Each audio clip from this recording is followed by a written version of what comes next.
let's look at the amount of hours they work per week. It's 60 to 110. 60 to 110. How many hours did you work? 40, 45? I know me, I work on average 70, I work 70, 80 hours a week. Okay, between filming and writing scripts and going out and talking to people. I get all my topics from going to the grocery store. And I'll just say, hey man, what's bugging you this week? Politics, what's bothering you about politics or whatever. So I work at least 70, 80 hours a week. A top CEO is going to work 90, 95 a week. Someone who owns his own company is going to be there from sun up to sundown. So do they have it easier than you, or are they willing to do something you weren't willing to do? Hi, I'm Scot Ferrell, and welcome to another episode of What's Your Problem? Great topic today, one that's explored endlessly in politics. Why are you mad at rich people? Great topic, right? Don't know if this is a problem for you. I don't know how much of a problem it is for anybody, to be honest, outside of the media, politicians, both parties, etc. So I wanted to explore it because I go out randomly and ask people, hey man, are you mad at rich people? It's funny when you talk to rich people, but are you mad at rich people? Are you envious of them? Do they do things you don't like? Or do you have this one all topic or catchphrase for rich people? Whatever it is.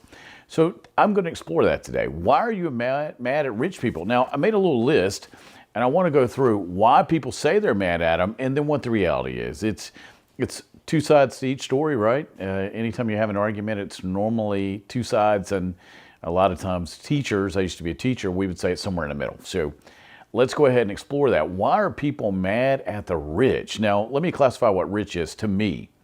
Well, let's go wealthy, rich, let's say that. So in the United States, I would say anyone that's wealthy is probably over $100 million. That's how I would classify that, because people keep making more and more and more and more, right? So rich, let's say what rich is. Let's go 20 million and above. You got some cash in your pocket, can buy some stuff. All right, so that's our parameters there, right? So rich is 20 million and above, and then we'll say wealthy is 100 million and above. All right, so let's start there. All right, so why are people mad? So I wrote some stuff down. Politicians, like both sides, like to use people, and what they'll do is they'll start class envy. Well, they've got it, you don't. They won life's lottery. I remember when Al Gore came up with that catchphrase. Well, a marketing company came up with it, but it worked. People seem to be mad at other people because they have something they don't. Now, what's envy really got something to do with? It's not money. Money's got nothing to do with envy. It's a person's heart. So people get mad at other people because they have something they don't. It's not necessarily money. Maybe somebody got a new bicycle. Maybe somebody got a new dog. Maybe somebody painted their mailbox and you didn't. I mean, so it's they won life lottery. So they got something I didn't. They were born with privilege. I wasn't. Whatever it is, we can always use that as a way to divide people and make them mad at somebody because they don't have anything. All right. Number two, they had it easier than me. Is that really true? I mean, do people have it easier than some people? Well, yeah. I mean, I didn't get to choose who my mom and dad were, Jim and Francis. That were my mom and dad, and I was born into that. So, but the great thing is I had opportunities, but they were born into something I didn't have. I always think about the royal family. I was watching an episode of one of their life stories. I tell you what, after watching it, I have a newfound respect for Kate Middleton that, oh my goodness, that poor girl. What she's endured to where she is now is absolutely unbelievable. So yeah, some people are born into better situations than others. That's a true statement. But is it a good reason to be mad at people for having money and stuff? Next one. All right, luck. As a coach, we would always say, and I remember this, I'd rather be lucky than good. Is there some truth to that as a coach, especially in basketball? Well, yeah. But do you still have to have talent? Do you still have to be good? Do you still have to put in hard work? Yeah, you do. But to say that rich people are lucky, and I hear people this all the time because it goes back to they won life's lottery. They were just lucky to be born into what they were born into. All right, so that's what people tell me at least. All right, next one. Have material objects and you want them. So what happens is, and I wrote down exactly what somebody told me. Well, they've got material stuff and I don't have it. Okay, I mean, that's true. They probably do have, because they've got a little coin in their pocket. They've got a little more stuff than you do. Is that a good reason to hate somebody or just be angry at them or just go, I don't really like them because? Yeah, it's something to research there, right? All right, next one. They look down on people because they're way more important or feel self-important. Okay, do rich people look down on people? Should that be a reason to look bad at them? And do all rich people look down on people? All right, well, my next question would be, how many rich people you know? How many rich people are your buddies? How many rich people do you hang out with? And again, remember what our parameters were. Rich is 20 million and above, and then wealthy is 100 million. So how many rich people do you hang out with on a normal basis? Now, here's what I know about human behavior.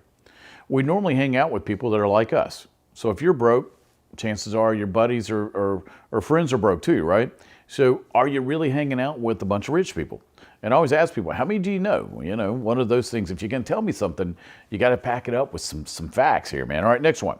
They have a life of leisure. All they do is go to nice restaurants and go shopping and go on trips and buy cars and boats and stuff and jewelry and minks and furs and whatever else it is.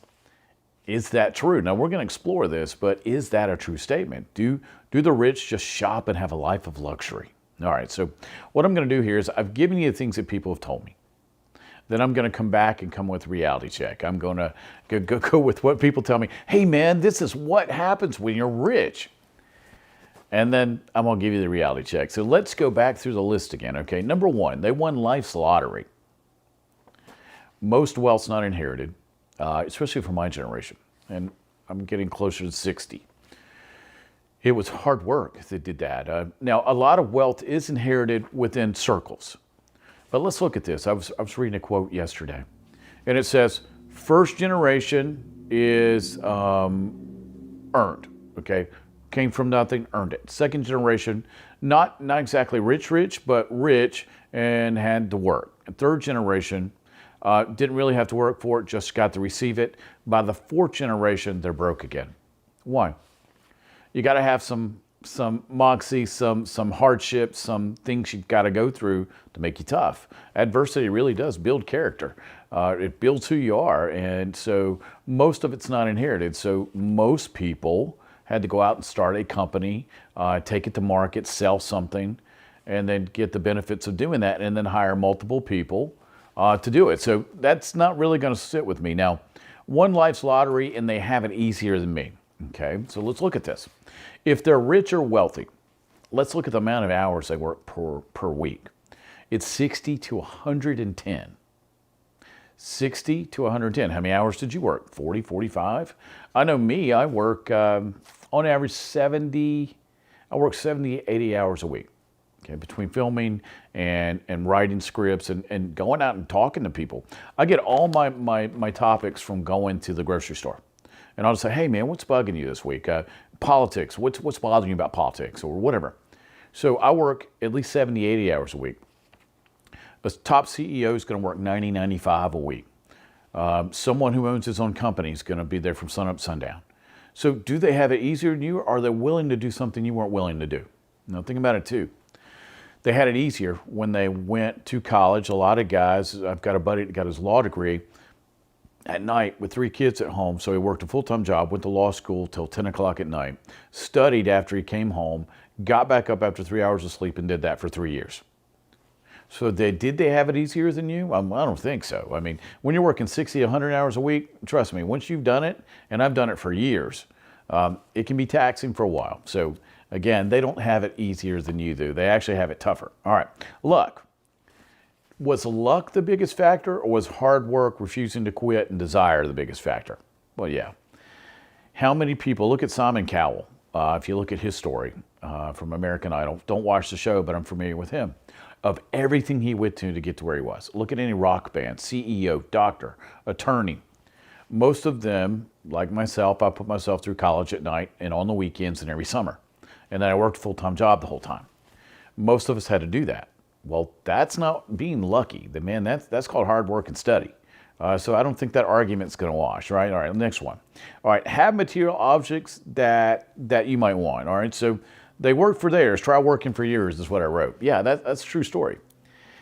Can't get mad at someone for putting in the time, putting in the degrees, putting in all the mentorships, putting in their own money into what they were going to do, taking all the risk. They're risking their whole family's future. I think of Jerry Jones.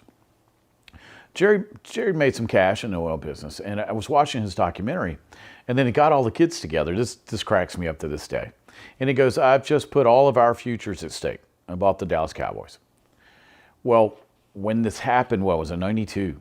It didn't seem like a good deal. I remember reading the books. I think they were losing $1 million a month, if that's right.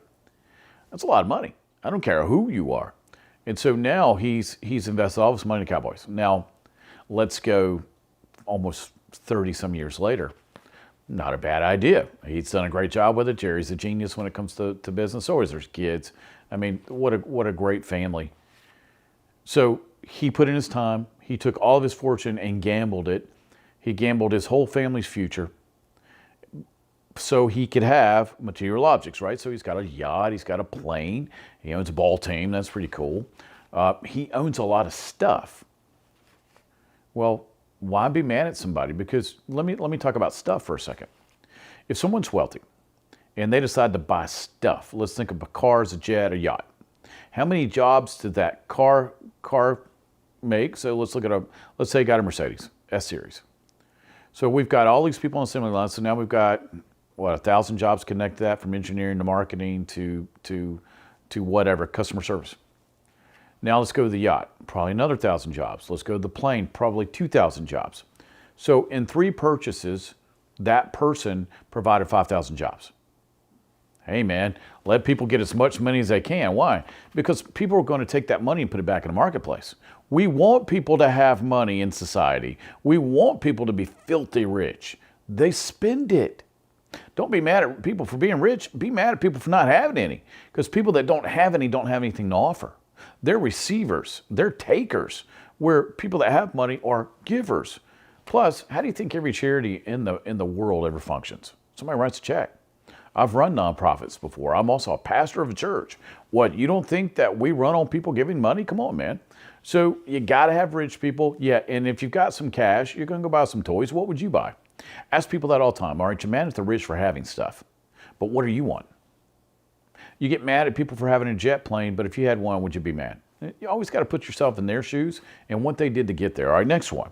All right, I said look down on people as self-important. Let me tell you something about human behavior. Money has nothing to do with how you feel about people. It's all programming. You will be who you're programmed to be 0 to 7.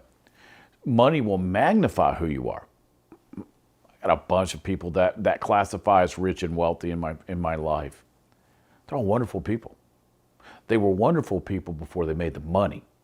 The money just gave them a way to express themselves even more freely. But who you are pre-money will be who you are post-money. Why? It's human behavior. You can ask any behavior person this. So it's the money's got nothing to do with people looking down on people. And I would probably have to use celebrity Paris Hilton.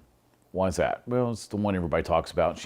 I went to a grocery store the other day, and she's still on the cover of Inquirer or something. Probably not a nice person before the money, but she's always been raised in money. And so now we don't look at her, we look at mom and dad or whoever it was. And if you know anything about Conrad Hilton, not the greatest guy on the planet. Genius when it came to business, but not the most fun and cuddly fella. Look him up on the internet. So you are who you are, whether or not you have money. Keep that in mind. So when next time a politician says somebody won life's lottery or whatever it was, or the rich or this, remember, look up the net worths of anybody in Congress and the Senate. I'm talking about all parties. How did they get that money? You got to always ask yourself questions. See, the media and politics want to divide people. Well, last time I looked, the only difference between me and someone who had darker skin was pigmentation. We have the same internals. We have the same biochemistry because in med school, you only study one human body. All right, so keep that in mind. All right, next one. Life of leisure. Okay, rich people have a life of leisure. All they do is spend money and shop and travel. All right, let's examine that. Is that a true statement? Well, do you know anybody that's rich? And have you ever asked them what they do other than shop and travel and have a life of leisure? And what they'll tell you is they work all the time. All right, so is that a true statement? It's so funny because politics, media, people will throw out a statement and then hope it sticks. Okay, richer this, richer that, richer should be demonized, whatever. Now, a lot of times it's the people that own those companies that are demonizing themselves. Why? Because they can control people. Always remember something. If I can make you mad or you can make me mad or somebody can make us mad at each other, they can control us. Because now we're fueled by anger, envy, strife, whatever it is. Lucifer's main tools, fear. I'm afraid I won't have, so rich people, how a person gets rich is they steal from the poor. Is that true? Well, no. No, if a guy's smart enough or a lady's smart enough to start a company, I think about Spanx. I live in the Atlanta area and she's from here. She started in a, 1,100 square foot apartment with an idea. And now she's turned into a $1 billion corporation. She took all the risk. It was her designs. It was her having to pay her IP attorneys. It was her having to hire the right people to make this happen. It was her having to hire marketing people. It was her taking the risk. It was her putting herself out there, and she could lose everything. Now, the thing is, she still could. Just because you started a company and it's successful, I think about Xerox. I think about Montgomery Ward, Sears. Just because it made it doesn't mean it's staying. You still got to have all these things to go. So a life of leisure to me, if I get to work less than 60 hours a week, that's a life of leisure to me. Maybe not to you, but just working 60 hours, I feel like I got the week off. But once you get used to it, you got to remember something. When you're doing something you really enjoy and it fuels you, those 60 hours, those 80 hours don't seem like work. Now, I know it is work and it's hard work. And you come home beat. Man, I can't tell you how many nights I come home and just go, I need to go to sleep because I'm tired.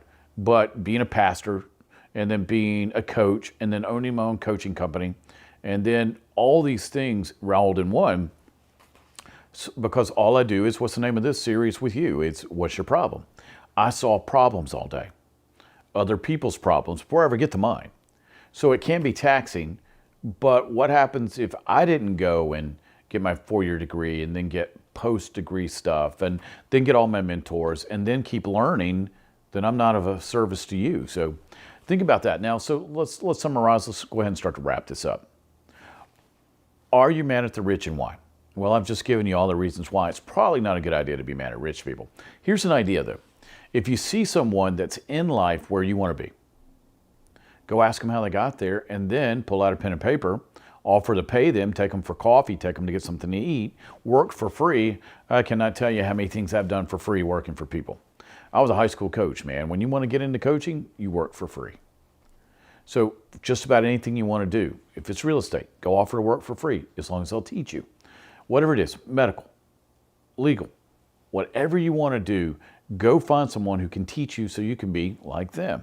All right, see how easy this is? All right, so I hope this has helped. I hope this has solved a little problem with you being mad at rich people. Remember, I get irritated at broke people, not rich people, because rich people did what it took to get somewhere and then provide a service or a good or something for other people. And now you've got a platform to hire people. Think about that. What happens if someone never had an idea, never took it to market, never sold it? There's no jobs. Okay, remember, government doesn't provide anything. It's other people's money. Remember, the government only gives you back your tax money. Keep that in mind when you get all mad at people and start to believe a politician. All right, so I'm gonna wrap this up right now. So keep a couple things in mind. Don't be mad at other people. Don't count other people's money. Worry about yourself.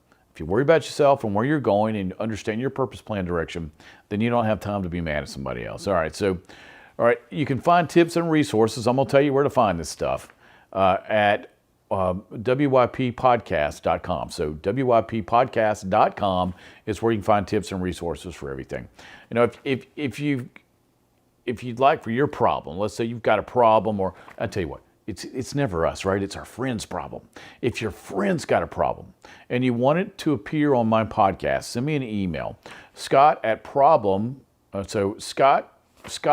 wyppodcast.com. All right. So, all right. Also, do me a favor. All right. So don't leave here without doing me some favors. All right. Subscribe and share with someone who might just need an answer to a question from What's Your Problem. So let's say I've just covered somebody that's mad at rich people, or I do things on suicide. I do things on depression. I do things on marriage. I do things on kids. I do things on parenting. If there's a podcast that you think can benefit someone, go ahead and share it. But make sure you subscribe also, because we want to be able to keep helping you. All right, I'm doing this as a service to everybody because I do own a coaching company. That is true. ScotFerrell.com is that company. So if you need help other than this, just let me know. I'm based outside of Atlanta in the Gainesville, Georgia area. So you can always give me a buzz, send me an email. But do me a favor. If you've got a question that you want answered, send it to me. It's that easy. All right, I'm going to go ahead and let you go. I want to say thanks for being part of my day. Thanks for letting me be part of yours. And I hope that your day gets even better. And some of the information I just shared not only can help you, but it'll help that friend with the problem. All right, I'm Scot Ferrell. What's your problem? And I hope you have a great day. Take care.